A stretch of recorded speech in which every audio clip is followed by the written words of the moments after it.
Michelle, congratulations ulit. No, it's fine. It's fine.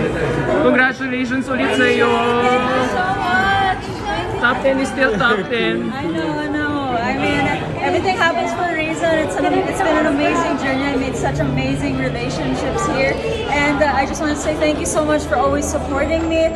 Yung Bayanihan spirit natin really shook the universe. And, you know, let's just give them a show next year. Iba ka talaga. Thank you.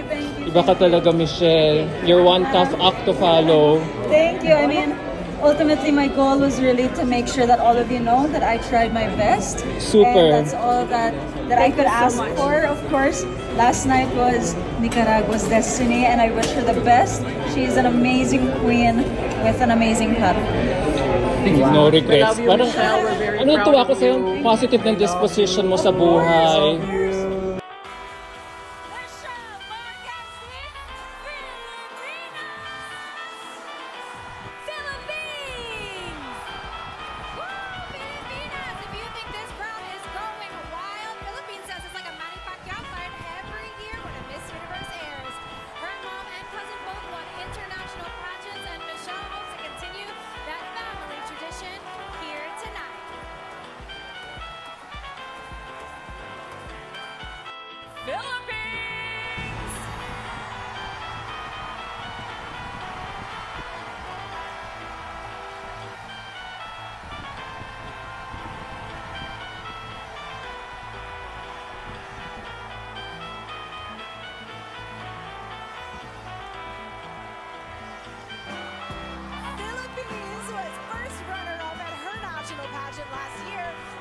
She came to Miss Universe with unfinished business.